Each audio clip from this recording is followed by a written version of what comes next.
This is lesson 2.4, solving equations with variables on each side.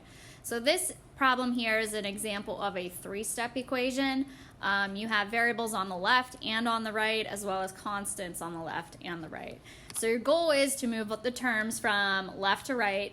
I like to basically start by bringing my variable terms to the left and my constants to the right. But keep in mind there's 4 different ways of starting this problem, and you could still come up with the same answer in the end. So I'm going to bring my k's to the left. So what that means is if I drop this divider line, I want 3k to be on the left side. So it's positive on the right side, so you're just going to do the opposite and subtract it.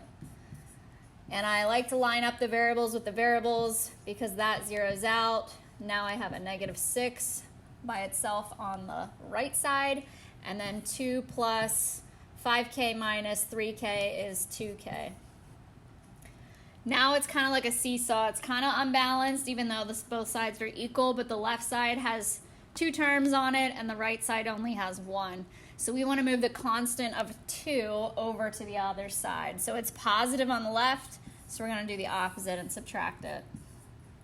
So now this part zeroes out. You have 2k equals, and combine -6 with a -2, and that's -8.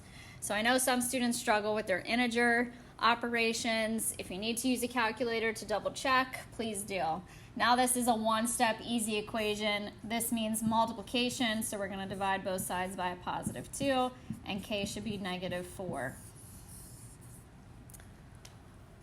So that took 3 steps, bringing the variables to one side, the constant to the other, and then the last step was division. So now we need to check that. So I'm going to write down the original problem.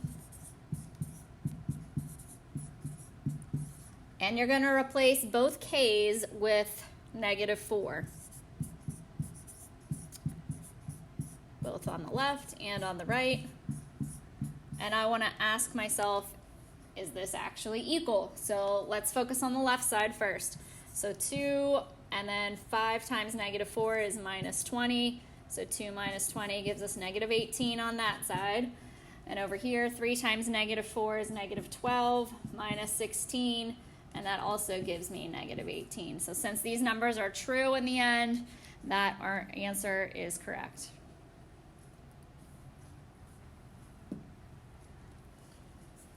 All right, so let's make it a little more challenging for you. Now I have some grouping symbols, in this case parentheses.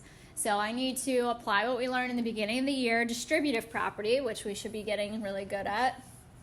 So I'm going to distribute the 6. So 6 times 5 is 30m minus 6 times 3 is 18. And on this side, I'm distributing a third. So 1/3 of 24 is 8m, and 1/3 of 12 is 4. So now it's just like the problem we just did. We just had to add an additional distributive property step first. So I'm going to bring my variables to the left. So +8m on the right, so we're going to subtract it and keep the m's lined up with the m's. That zeroes away. You just have a 4 on the right side now. 30 minus 8 is 22m minus 18. So now I'm focusing on getting the constant, the -18, to the other side. So we're going to do the opposite, which is add 18. That zeroes out. So you have 22m equals 18 plus 4 is 22. And then the division. Divide both sides by 22. M gives us 1. And I can show the check over here, if I get some space here.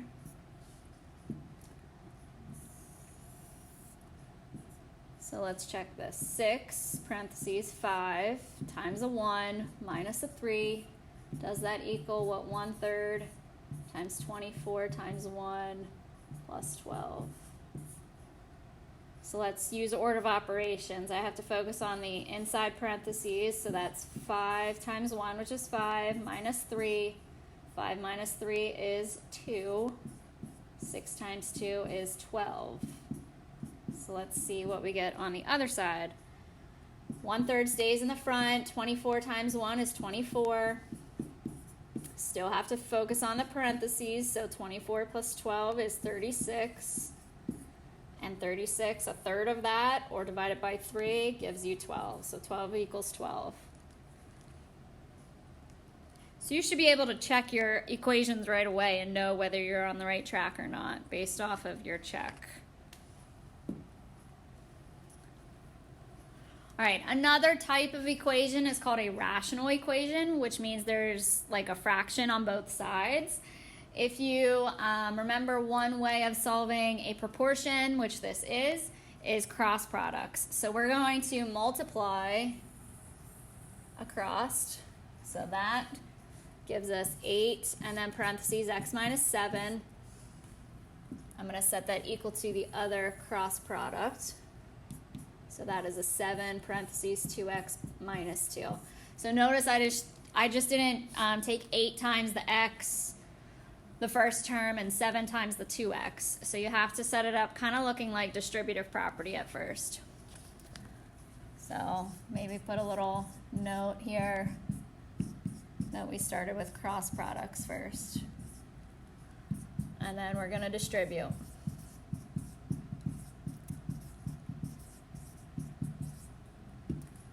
All right, so let's distribute on the left. This one's an easy one. This is 8x minus 56. On the right, we get 14x minus 14.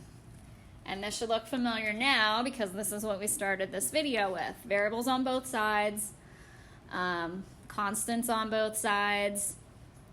So bring your variable terms to one side. So like I said, I always bring them to the left. It doesn't matter. So it's positive 14 on the left or the right. So we're going to subtract 14x. Keep your x's lined up. That zeroes away. You have a negative 14 on this side, so be cautious of the sign. 8 minus 14 is negative 6x minus 56. So now it's kind of unbalanced. I need something to move from the left side to the right side, and that's our constant. So subtracting 56 here, we're going to do the opposite and add 56. You're going to get negative 6x equals 56 minus 14 gives you what, 42. And it's a positive because the 15 is higher. And then our last step is divide both sides by negative 6. So x should be negative 7.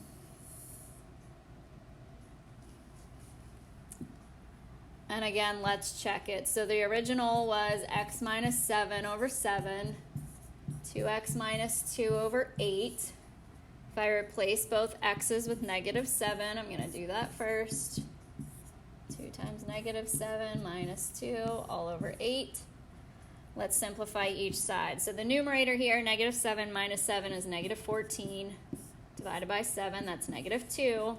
So I'm trying to see if the right side equals this. So 2 times negative 7 is negative 14.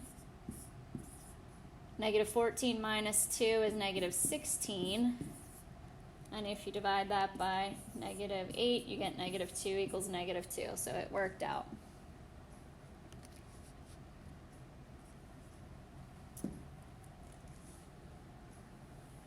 All right, and this should be the last type that we'll see. Some equations that don't come out to a number in the end, like x equals 2 or x equals 7, they have special solutions. So you'll see as we start solving these why these are called identities, or they have no solution. So we'll look here at each case. So 5x plus 5, I can't do anything with that, so that's just going to stay. I see parentheses over here, so that means you should distribute. So this is 15x minus 12, and then bring down minus 10x. So you can see the left side has 2 terms, the right side has 3 terms. So I want to collect any like terms that I have on the right side. So I know that I can put it together the 15x minus 10x, which is 5 x's. So now it looks like we started the video again. Variables on both sides, constants on both sides. My goal is to get the variable to the same side, so I want to take away 5x from both sides. And now look what happens. Our variable dropped away, so all I have left is 5 equals negative 12. So you should know that this is not true. 5 never equals negative 12. So this is the symbol like that, which means there is no solution to this problem. So that means in the very beginning of the problem, there's no number I could put in for x that makes both the left and the right side equal. So that one has no solution. On letter B, we're going to distribute to the first part. So this is 6b minus 3, bring down the minus 7, and the right has 6b minus 10. We're going to collect some like terms on this side. We can put these constants together. So negative 3 minus 7 is negative 10. You should see at this step right here that both the left and the right side are the exact same thing, which has a special solution type. But let's keep going like we were doing. So we want to get our b's to one side. So I'm going to take away 6b from both sides. You can see the variable drops off, and you have a negative 10 equals negative 10. And that is always true, okay? So since this is always true, this means the solution is all real numbers.